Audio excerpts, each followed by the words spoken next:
Vamos falar sobre o assunto hoje que é músicos com estudo formal versus autodidata, né? Acho que é um debate bacana. O Daniel é 100% autodidata, basicamente a vida toda, né? Eu sou meio, né? Fui autodidata por muito tempo, depois formalizei o estudo. Quando eu estudei na Berklee, fiz faculdade de performance. Então acho que a gente tem umas boas experiências para trocar a respeito disso, mas se você não conhece o canal, se inscreve aí, tem muita coisa legal, sininho para receber notificação, curtida e compartilhamento é o melhor de todos, tá? E comentários. E comentários que a gente responde, interage com vocês. Sugestões para os próximos Sugestões dos próximos vídeos, é isso aí. Eu já tinha, inclusive, feito um vídeo no meu canal sobre isso. Esses últimos vídeos que a gente está fazendo, a gente está resgatando alguns temas que eu fiz no meu canal, antigos, e que eu falei, poxa, acho que com o Daniel aqui a gente consegue levar isso para um caminho diferente. Eu comecei tocando de forma autodidata, praticamente como qualquer guitarrista, né? A guitarra, ela é um instrumento rebelde, se você for ver em termos de escola, né? Você não tem a escola do piano alemão, a escola do piano francês, que o pessoal já chega no conservatório, tem as peças separadas, o que já é comum. A pessoa vai aprender um piano, ela vai botar numa escolinha, vai ter um professor particular, o sax é a mesma coisa, tem que saber soprar, senão não sai nem som, né? A guitarra, por vir do rock, eu acho que é muito comum assim, as pessoas começarem sem nenhuma direção. Tanto que eu acho que o instrumento mais complicado de você alinhar didática é a guitarra. Caramba. Porque você percebe que você não tem essas escolas, né? Como tem no instrumento de sopro e piano, até em bateria, cara. Você vê, tem muita organização. A guitarra ela é muito zoneada com isso, né? Cada dia surge um tipo de execução, né? Um tipo de modismo, né? Sim, você não tem assim, método XYZ para a guitarra. Pô, esse método, cara, eu tenho minha crítica, mas ele tem gente que gosta e o cara teve esse resultado com o método. Mas tem o método YHZ que dá esse resultado. Não tem isso. Não tem metodologia de ponta a ponta na guitarra. Tanto que quando eu abri a Starling, a harmonia e percepção, a gente usa a metodologia da Berklee, né? A gente acrescentou algumas coisas, mas na hora de fazer apostila de guitarra e improvisação não tinha. A Berklee não tem apostila de guitarra e improvisação. Caramba. Então eu tive que pegar o quê? Uma miscelânea de coisas que tinham lá e organizei um conteúdo e fiz a apostila do zero. Peguei os testes de proficiência, só para te dar um parâmetro para vocês de que a guitarra naturalmente já gera muito músico autodidata, né? Sim. Não que os outros instrumentos não tenham, mas isso na guitarra é comum. Eu comecei autodidata, fui autodidata, fazia uma aula aqui, outra ali, videoaula, metodologia, transcreve música, toca com banda, aprende com amigo, até basicamente 22 anos de idade. Ali que eu comecei a formalizar um pouco mais de estudo, estudar harmonia e percepção, depois fui para Berklee, que aí realmente eu formalizei, pensa, agora eu tenho uma formação, tenho um título de faculdade, e para mim foi assim, extremamente importante. Eu digo que o grande rompimento musical para mim foi ali, pela imersão no local. Eu falo que muitas vezes o mais legal da Berklee... Rompimento de barreira, né? Rompimento Rompimento é uma coisa ruim. Rompimento, assim, breakthrough, né, que os americanos falam, né? Porque o ambiente musical era muito forte, né? Eu olhava pro lado, a galera tocando pra caraca, né? Isso é uma coisa importante, ó, você se colocar num ambiente que te tire da zona de conforto, né? Todos os melhores músicos, né, que podem, estão lá, né? Exatamente. Do mundo. E tem gente do mundo inteiro. Então, para mim, foi importante, mas eu vejo que existem vários caminhos que levam a um resultado. Eu digo que para a galera, preciso ir para Berklee, preciso ir para JMC, preciso ir para MI. Cara, não precisa ir para lugar nenhum. Você pode ser um excelente músico tocando na tua cidade. Eu acho que o importante é você estar num lugar que te tire dessa zona de conforto, que tenha um ambiente que te proporcione isso. Às vezes pode até ser um ambiente virtual, tá, galera? A gente até tem na escola virtual um grupo no WhatsApp de fomento. Então, assim, não tem regra para isso. Você vai ver música autodidata que toca, é referência, é ícone, é ídolo. Que toca técnica errada. Você vai ver gente que é PhD em música que não toca, né? Eu conheço gente que é PhD em música que é mau músico, entendeu? O cara às vezes acaba até indo dentro da música para uma outra área de atuação na música que não está na performance. E conheço música engraçado, né? Tem até um amigo, Thiago Ferté, saxofonista, até um vídeo dele no meu canal, que ele agora tá terminando o doutorado dele de sax lá no Canadá. Pô, músico da pesada, bebop e tal. E tem título. Foi um cara que no ano passado veio aqui no Brasil fazer a audição da Berklee. Um dos professores da Berklee era um saxofonista, mas esqueci o nome dele. O cara era PhD em sax, velho. Dava aula na Berklee. Cara, mas um músico da pesadíssima, tá? Você vê, um cara estudou, fez faculdade, depois fez mestrado, depois fez o doutorado. Nossa, né? Então, assim, isso é raro, né? Você ver músicos tão interessados em ter uma carreira. É diferente, por exemplo, em economia, né, cara? Economia, você vai ver lá, pega os presidenciáveis. Você pega todo mundo, equipe econômica, o economista principal tem PhD. É uma coisa comum, assim, né? Na música não é comum, principalmente na guitarra. Arte é uma coisa... Você conhece algum guitarrista PhD, bicho? Eu não conheço. Não sei nem se tem. Não tem regra. A gente vai perceber várias nuances e possibilidades, mas eu falei um pouquinho da minha experiência, da minha formação, já dei alguns pontos aqui, vou entregar para o Daniel. Fala aí, Daniel. Eu acho muito interessante esse assunto, principalmente por ter extremos aqui, né, experiências diferentes, e porque, como eu sou muito curioso, estudioso com a raça humana, eu tento entender como que funciona o cérebro do ser humano, que na verdade para mim o ser humano inclusive é o cérebro, é o que a pessoa pensa, porque ela pode mudar, né? Você tem o mesmo CPF e você conhece pessoas diferentes. O cara com 10 anos é uma coisa, com 20 anos é outra, com 30 anos é outra, mas usa o mesmo CPF. Então eu estudando meu funcionamento, estudando as outras pessoas à minha volta, eu cheguei a uma conclusão muito curiosa, que outras pessoas já podem ter até chegado, mas eu não tinha visto ninguém falar sobre isso. Que algumas pessoas, como eu, não é que elas não queiram ter uma formação. Elas têm uma deficiência que não conseguem aprender com a outra pessoa falando. Então, é uma deficiência. Você consegue fazer isso e estudar. Eu só consigo, e muitas pessoas que eu conheço, muitas assim, né, um certo nível, que não estudam, autodidata, isso não é uma curtição de onda. Isso é pelo contrário, o autodidata, geralmente, ele demora 3 anos para sacar uma coisa que está em um livro.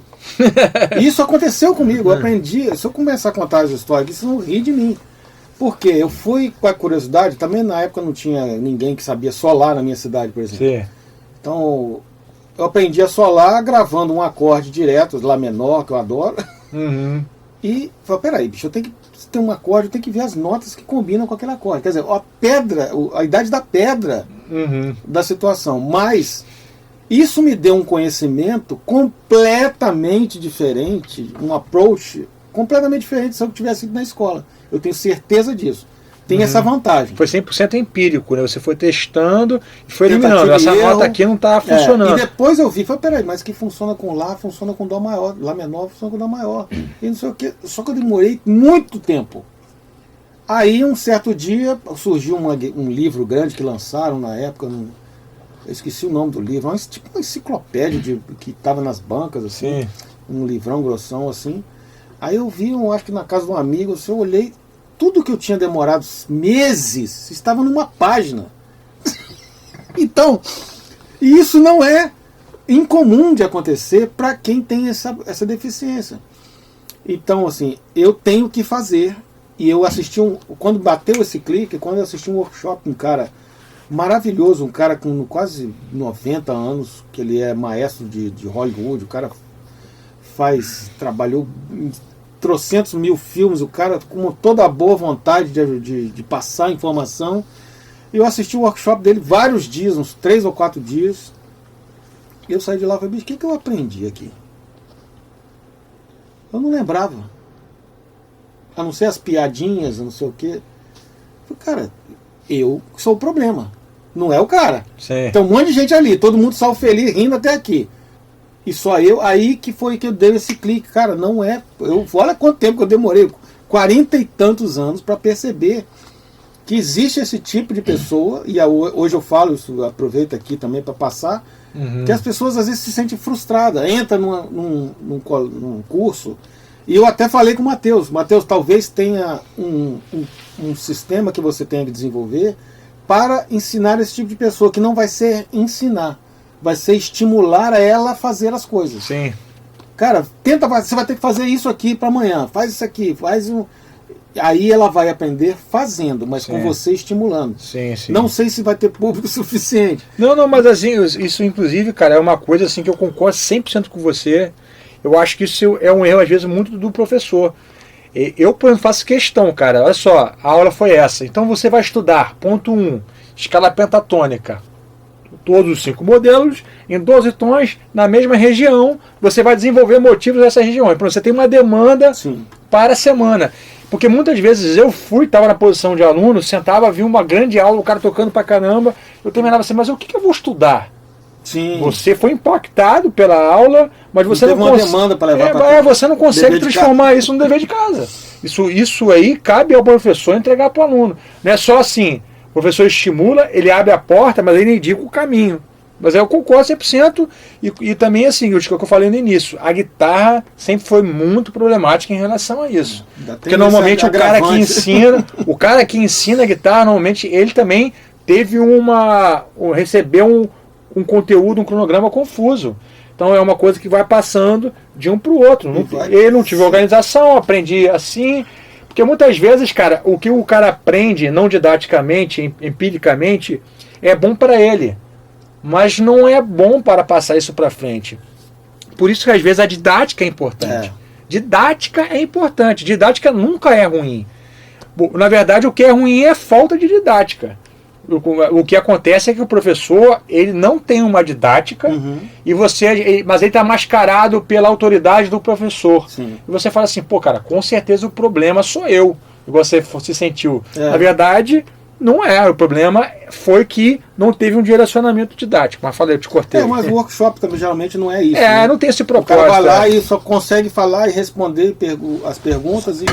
E na verdade, assim, eu estava tão curioso, achava tudo tão legal que eu não tem nem que perguntar, estou ali curtindo pra caramba o workshop. E foi essa revelação que hoje eu tento passar para as pessoas. Eu brinco que quando eu tenho esses insights assim, entendi, agora é isso. Eu fico puto porque eu demorei, feliz porque eu tenho, mas fico puto porque eu demorei a ter a sacada, né? Mas acho que esse vídeo pode ajudar muita gente que tem esse problema que é muito frustrante. Sim. E neste caso, novamente, você tem que arrumar dever de casa para fazer. Exatamente. Não vai ficar, bicho, achando que vai achar sozinho. A questão da guitarra, por exemplo, tem um outro agravante. Eu gosto de... Tem a coisa do pioneirismo. Eu gosto de ser diferente. Isso é um outro problema. Quando eu trabalhei, por exemplo, em parceria com DJs, é um combate sério, porque eu queria inventar o dance music em toda a faixa. E o dance tem o BPM, que tem que ser aquele, tem que ter uma certa regra, né, que até muda. Mas você tem uma certa base ali para... Porque, cara, senão não toca em lugar nenhum. Não existe uma mecânica natural. Então, assim, quando eu comprei meu violão, eu não queria tocar música. Até hoje eu não toco música de ninguém, só toquei na época de baile.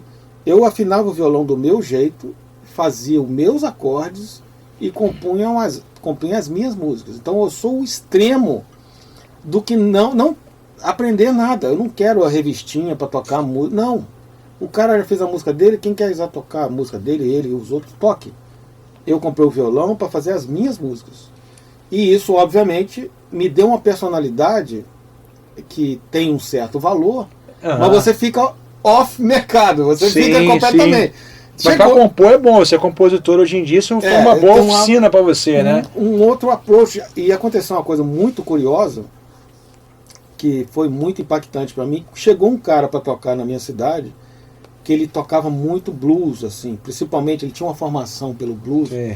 Então, cara, o cara tinha os licks maravilhosos, tudo se encaixava, e o cara tocava qualquer coisa e ficava lindo. Tudo certinho, entendeu?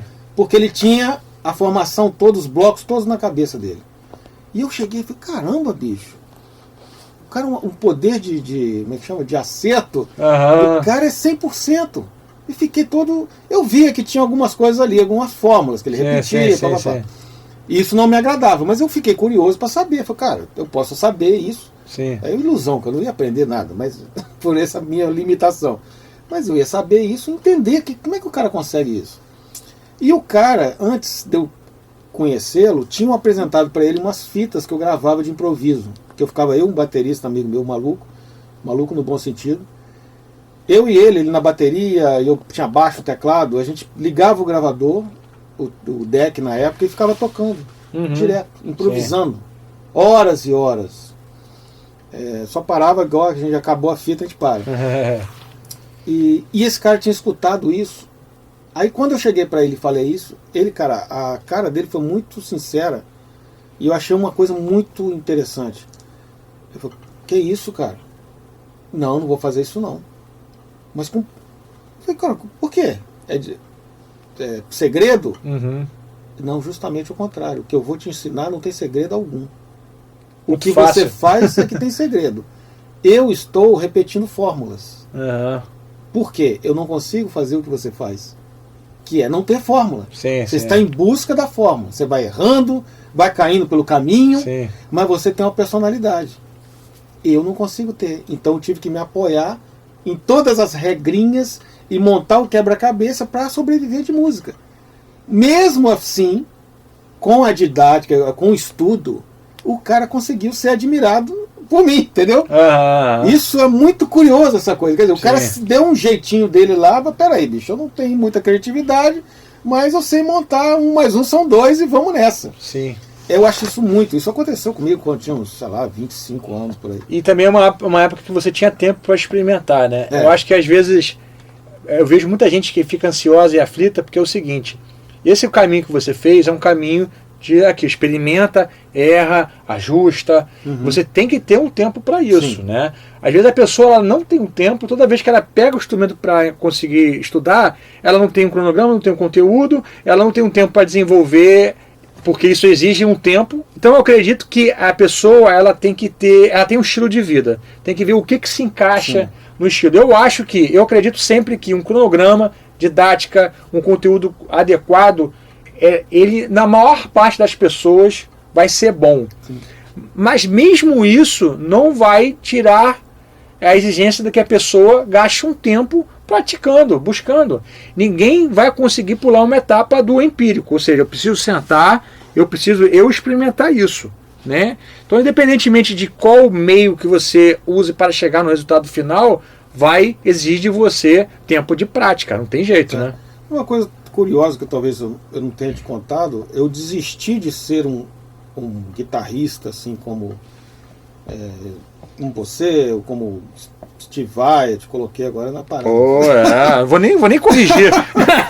Porque além disso tudo, talvez essa vontade de criar me atrapalhe eu guardar as coisas. Então eu tenho dificuldade de lembrar o que eu fiz.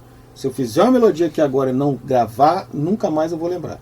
Então eu tenho que estar com o celular o tempo inteiro. Antes de pegar um instrumento, eu tenho que estar com o celular. E eu me senti enxugando gelo, porque eu criava coisas maravilhosas numa noite, me empolgava lá tocando, pegando não sei o que, uma pilha. Cara, que legal, dormia. Chegava no outro dia, falei, pô, bicho, ontem eu fiz um negócio legal, o que era? Não, eu fiz um negócio de pilha.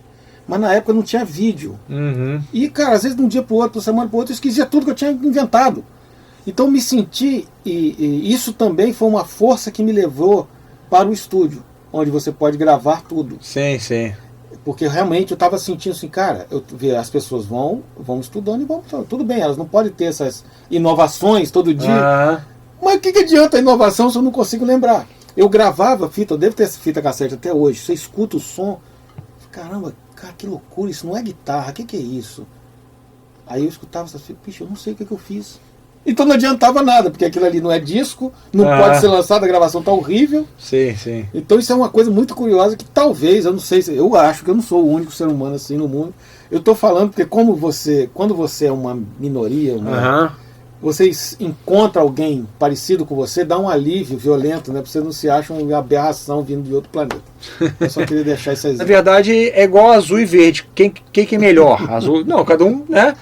Eu acredito que você buscar um estudo formal, seja de qualquer maneira, é uma possibilidade. Também tem um intermediário, você não precisa ir para faculdade, você pode buscar uma formalização estudando com um professor que você tenha confiança, ou então, tipo, estudando as Starling Academy of Music. Que já tem essa preparação que ele falou, ele já tem tem tudo, essa preocupação com esse aluno aberração, até rimou. Tanto virtual quanto presencial, né? Tem possibilidades de institutos, academias, ou tem o caminho autodidata total, até porque o autodidata total ele fica buscando influência de outras coisas, né? Seja na transcrição, ou seja ou seja através de metodologia, o cara pega um método, estuda um método aqui, um método ali, que tem suas desvantagens também, porque não cruza muito cronograma, às vezes tem negócio no nível lá em cima, e o cara fica cheio de lacuna. Na minha cabeça, autodidata é que não tem curso, nem no YouTube, nem que vai na escola, entendeu? Na minha cabeça é isso. Porque essa pessoa que estuda no YouTube, para mim já não é, porque ele está estudando. Porque na verdade essa expressão autodidata, ela se refere a uma época que ou você estava nos centros, né, das capitais do mundo, que tinham as faculdades, e você estudava ali debaixo de uma direção de uma faculdade. Se você não tinha essa formação de faculdade, você era considerado autodidata. Independentemente se você usava livros, lia ou não. Tipo assim, tem faculdade e você tem um estudo formal. Achar uma outra categoria para mim. Então, assim, hoje em dia... Coloquem aí o apelido da minha categoria. Eu acho que hoje em dia as pessoas usam... autodidatas. Largadão, estilo largadão. Mas é isso aí, galera. Deus abençoe e grande abraço.